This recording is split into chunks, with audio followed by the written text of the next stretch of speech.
Olá! Este é o último áudio em que eu te convido a mapear de onde pode estar vindo tanta birra por aí. E sabe por que eu começo por essa parte? Porque eu acredito que quando a gente compreende uma criança, acontece uma sensibilização real e o nosso comportamento diante dela muda de forma positiva. Eu acredito que quanto mais você conseguir entender por que a sua criança está fazendo tanta birra por aí, mais você vai conseguir se conectar com ela e melhores serão as interações entre vocês.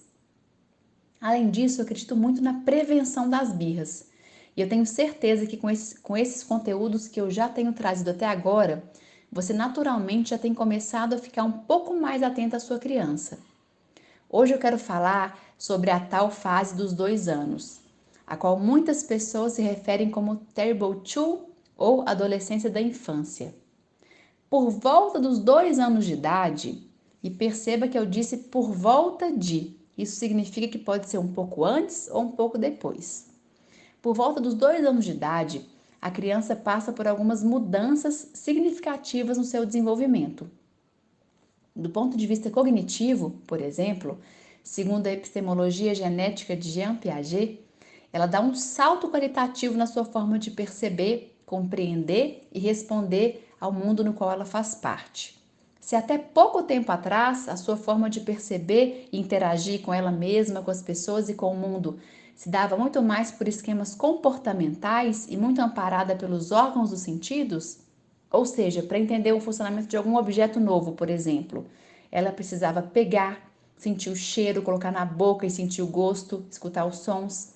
Agora, nessa nova fase, por volta dos 2 anos, ela já tem um amparo do simbolismo, do mundo simbólico. Ela já utiliza, por exemplo, a linguagem falada para dizer de coisas e objetos que não necessariamente estão presentes no momento presente ali. Ela usa e precisa muito do faz de conta para contar de si mesma, para elaborar algo vivido ou para apreender algo do seu mundo. Por exemplo, uma criança que brinca de fazer comidinha porque vê a mãe todos os dias fazendo o seu almoço. Essa é uma forma que ela tem de se apropriar do que acontece com ela diariamente.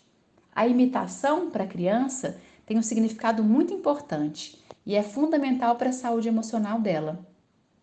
E normalmente esse processo de imitação aparece por volta dos 2 anos.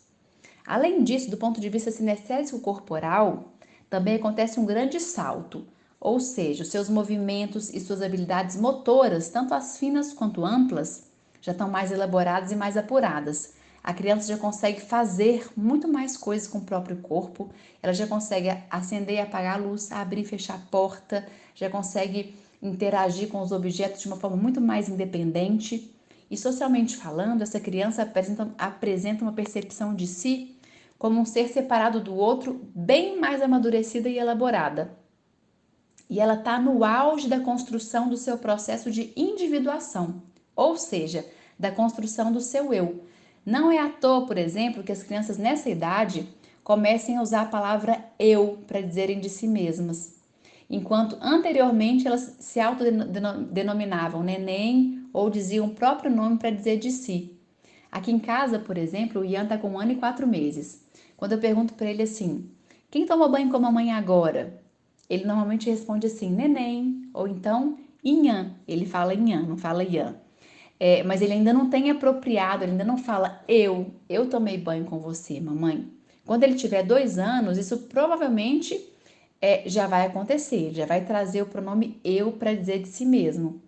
E por que eu estou te contando tudo isso?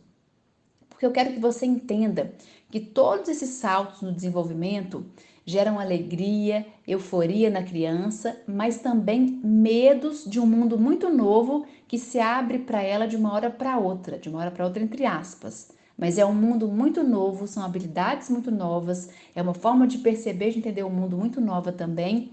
Ou seja, tudo isso também pode gerar nessa criança certa insegurança. E diante desse cenário, as birras podem e provavelmente vão aparecer com tudo. Nesse caso, sinalizando os medos, as inseguranças de tanta mudança interna, além de uma grande necessidade emocional de se bancar, de se afirmarem como alguém diferente de todo mundo conhecido. É super comum uma criança nessa idade negar tudo que se proponha para fazer, ou fazer o contrário do que se propõe, ou ainda fazer birra quando é contrariada.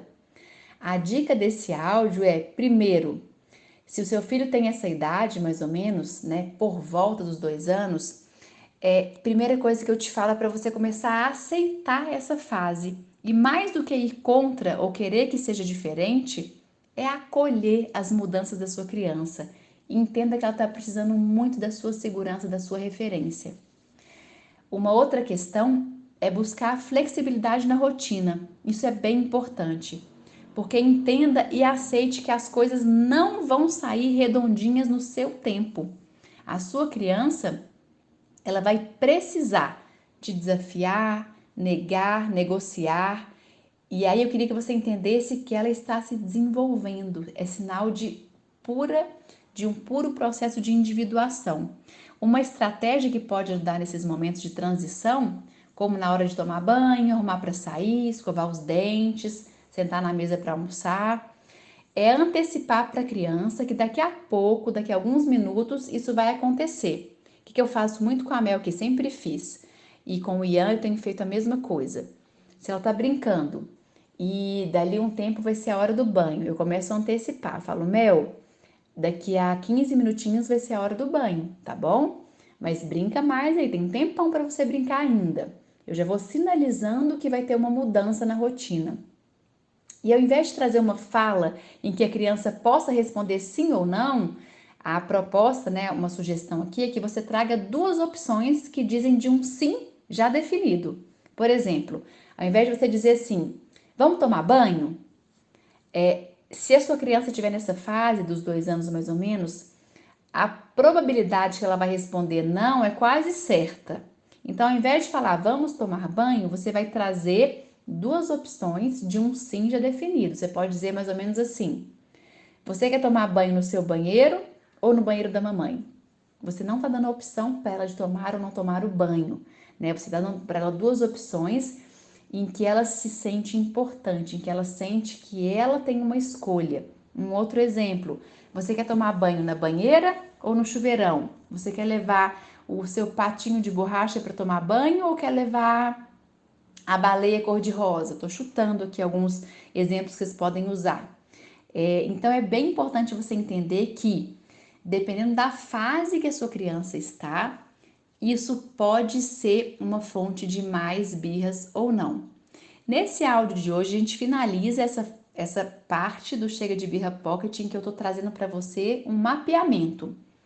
Nos próximos áudios, eu vou trazer um pouco para você entender quais podem ser os grandes erros que você está cometendo com a sua criança diante das birras. Eu vou trazer 7 erros bem clássicos que pode ser que você esteja cometendo com a melhor das intenções, mas que na verdade estão intensificando as birras e a desconexão na sua casa. E depois que eu te apresentar os 7 erros, eu vou te contar quais podem ser os passos para você lidar com a birra da sua criança sem se misturar com a birra. Como pode ser uma forma de você se comunicar com a sua criança em que você, na verdade, restabeleça essa conexão em família e consiga sentir prazer em estar com a sua criança, até mesmo nesses momentos tão desafiantes que são as birras. Então, até o nosso próximo áudio.